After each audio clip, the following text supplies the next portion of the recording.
Wisconsin is going back to work.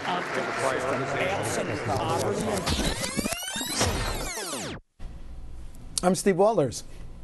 And I'm Shawn Johnson of Wisconsin Public Radio. This is Rewind, WisconsinEye summary of this week in the Capitol. Shawn, welcome to WisconsinEye. Thanks for having me. Thanks for sitting in for J.R. Ross. Yeah, you bet. You came up from the Capitol in Illinois. How many sessions have you served? This has been, I guess, my 5th biennial session that I've been through in Wisconsin. Oh, the things you've seen. Yes. Well, maybe Mark Twain said it best. He said, "No man's life, liberty, or property are safe while the legislature is in session." So if you're out there in Wisconsin and you've been waiting, you can come out from hiding because our legislature officially went home last week. It was very, very interesting. However, there's one caveat, and I want to ask you about this. The governor did say he'd call a special session if the photo ID law was voided either by the state or the federal courts. Do you see those ruling coming, either of those courts ruling pretty quick? Well, the state Supreme Court usually rules on issues before it at the end of their term. That'd be June 30th. Yeah. They're not obligated to, right, but typically they rule by then. Really no timeline for the federal courts, but the closer that gets to the election, the trickier that's going to be to get all these candidates back in to change the rules for the elections. Right. So the August primary, November general. Right. So timing is going to be an issue there. Yeah, but they could be back in session. Well, I want to ask you, Tuesday the Senate wrapped up its work, and they acted on 48 Assembly-passed bills. There must have been a few of those that struck you. Do you want to highlight a few of them, please? Sure. I mean, I think the one that really stands out that everybody was paying attention to in the past few weeks is the oral chemotherapy bill.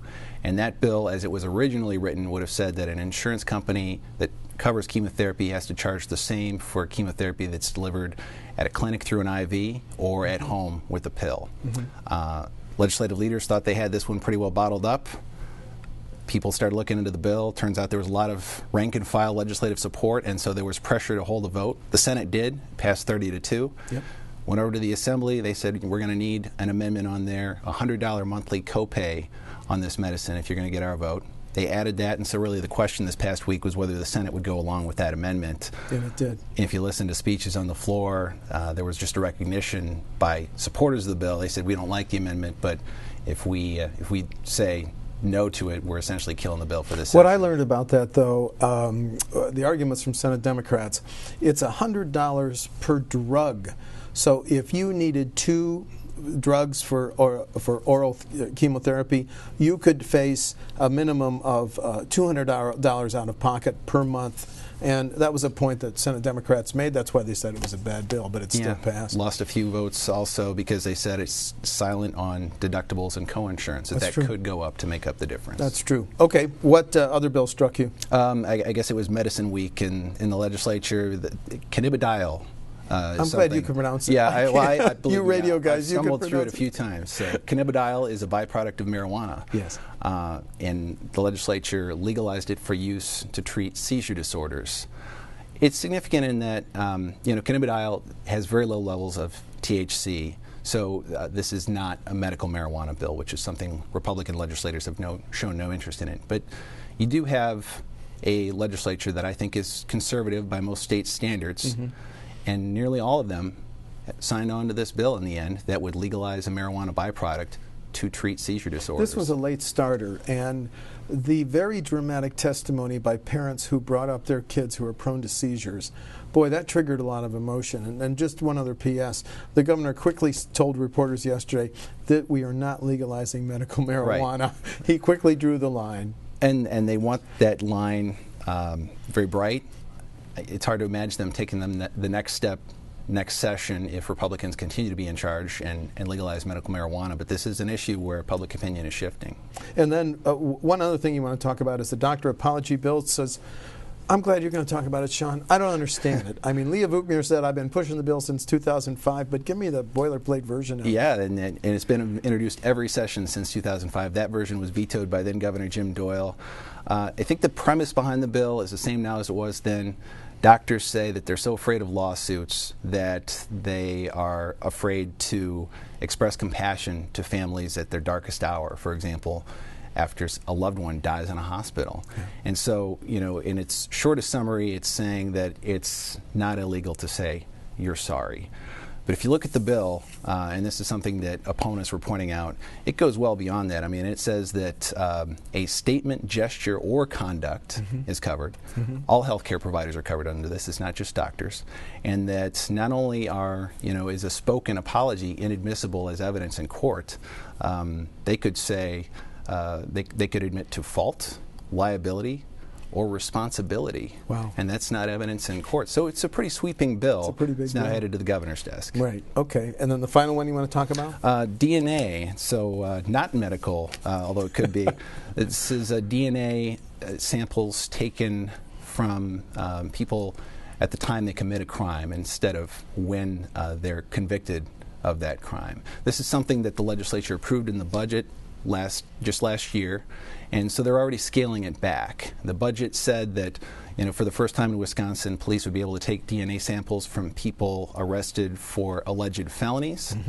This bill scales it back and says it has to be an alleged violent crime. Right. And that was really to appease sort of the legislators with more of a libertarian streak in the Republican caucus. Yeah, those are good summaries. The three that I want to summarize: number one, I really think Wisconsin is going to kind of lead the nation here with this bill saying that if there's a law officer involved death, there has to be someone from outside the county to come in and look at it.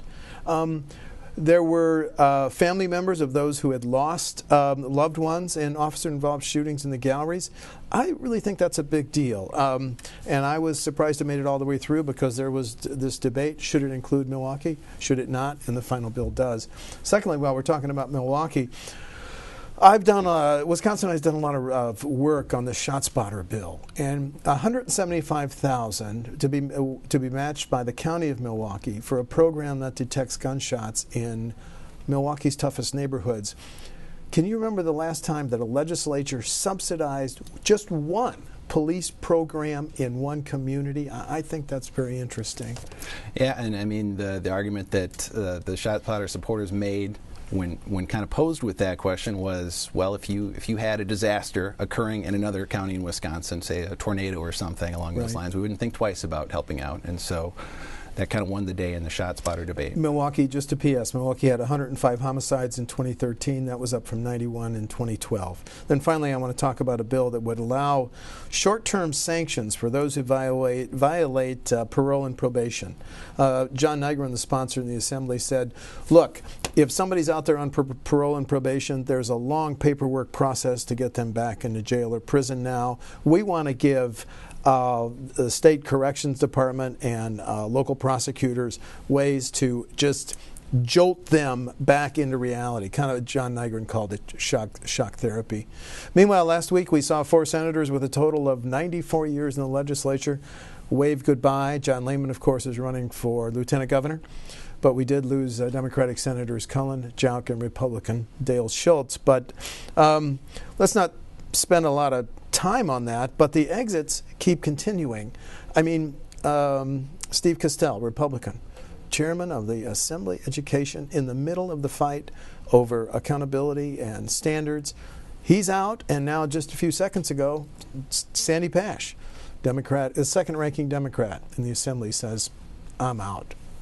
What's going on? It feels like a lot, and yet if you look back at the past few sessions, there's been a lot in each of the past few sessions of people stepping down. It seems to be the new trend, especially in the Assembly, that lawmakers come in and they kind of get their fill and they want to get out of there. Lots of turnover over there. Okay, and meanwhile, Senator Grothman decides, hey, raises his hand, he's going to take on a 32-year incumbent in the 6th District, Republican Congressman Tom Petri. That surprised me. Surprised you? It's something that conservatives have been floating for a while now, the possibility of a primary. The new map in Petri's district takes in more of southeast Wisconsin, so it opens it up to a possible challenge from the right. So Senator Grothman would be added to your list of lawmakers who are not returning if he wins, but he didn't really have anything to lose, though, because He's not up this fall. He's not up this fall. If he loses the primary, he'll be back in Madison next year. And since we're trotting out names, Jim Villa was then State Representative Scott Walker's chief of staff, so he stayed in the legislature. Then he became chief of staff when the Governor Walker was elected Milwaukee County executive. Then he stepped back to run the commercial realtors of Milwaukee County. Just got a new UW job, vice president of communications, and I think his salary of $178,000 should buy a lot of communications. But I looked up his last salary in the legislature, and in 2002 he was making $79,000. Just an FYI. Does it sound to you like the Assembly is not going to go forward with any attempt to expel Bill Kramer? Shawn? They talked about it this week, and they sent him a letter asking him to resign, essentially, because he said that he's not going to run for re-election, but he hasn't said he's going to leave his position. They asked him to. In a more strongly worded press release, they floated the idea that his constituents could recall him from office, but it does not sound like they're going to move forward with any kind of expulsion proceedings in the Assembly. Recall. The session is out. I mean, there's gone. The candidates will be filing nomination papers very soon. Right. Finally, let's talk about Governor Scott Walker. He was in Las Vegas last weekend to sound presidential with former Florida Governor Jeb Bush, New Jersey Governor Chris Christie, and he continued traveling the state this week, signing bills, talking about his tax cut. Is that campaigning by governing, Shawn? You know, he said just a couple weeks ago that he'd have more of his platforms out, but he wasn't officially a candidate yet. And I think if you just look at his actions, he's behaving like a candidate for 2 offices right now. Well, excellent. Well, we're out of time. That is Rewind for this week. I'm Steve Walders. And I'm Shawn Johnson. Thank you.